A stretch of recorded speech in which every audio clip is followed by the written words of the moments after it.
மனிதன் ஜெயிக்காத ஒரு விஷயம் மரணம் மட்டும்தான்.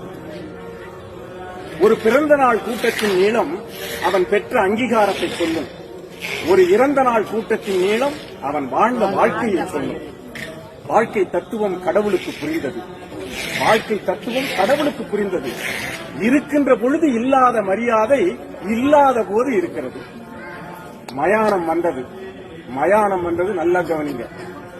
நேற்றைய சவத்தை நாளைய சவங்கள் சுமந்து சென்றன.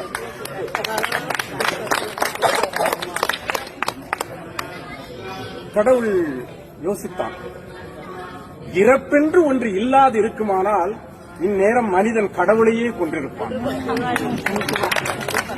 பாவம், ஆடிய மனிதர்கள் உறங்குவதற்கு செய்த ஆடாத தொட்டில்தானே மயானம். அந்த வேலை முடிந்து சென்றது கூட்டம்.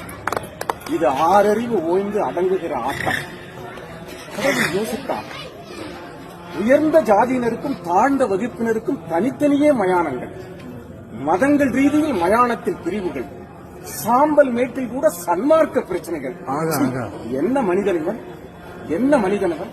அரைஞான கயிறை அறுத்துக் கொள்ளும் வேளையிலும் அடங்க மறுக்கிறானே இந்த மனிதன்.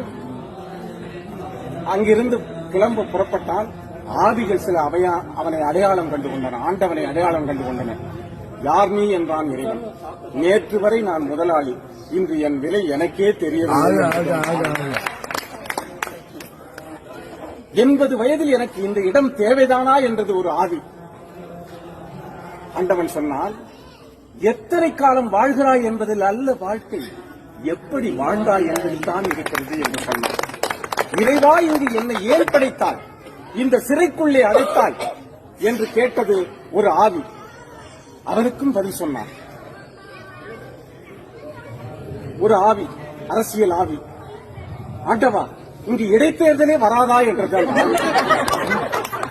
இன்னும் நீ திருந்தவே இல்லையா என்றால் ஒரே அழுகை சத்தம். இதுதான் எங்களுக்கு முக்கியமான, நமக்கு தேவையான கவிதை. நமக்குன்னா நாங்க எங்க சொல்றது கட்சிக்கார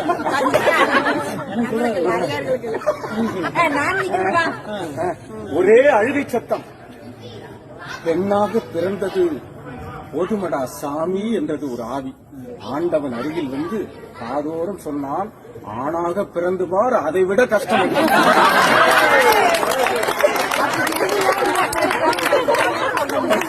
எங்களோட கஷ்டத்தை நாங்க எப்படி சொல்றது? எங்களோட குரலை இவர் மூலமா தான் சொல்ல முடியும்.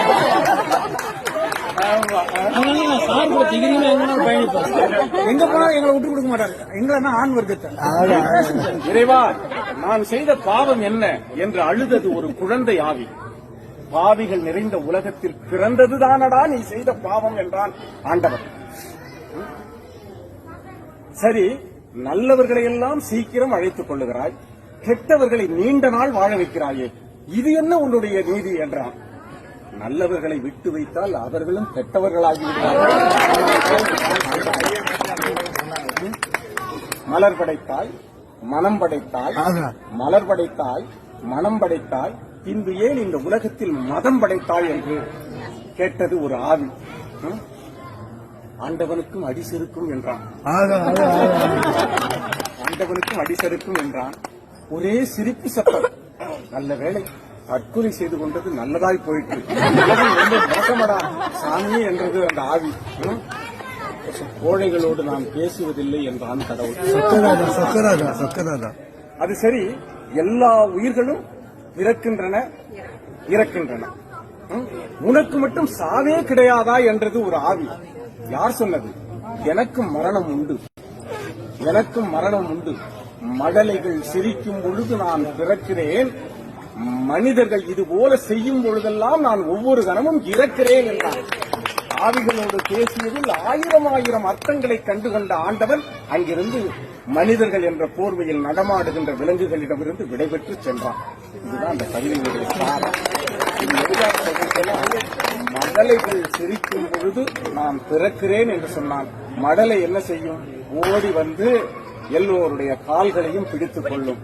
எங்கள் கால்களை நேற்று வரை தொட்ட மழலைகளாகிய உங்களை நான் வாழ்த்துகிறேன்.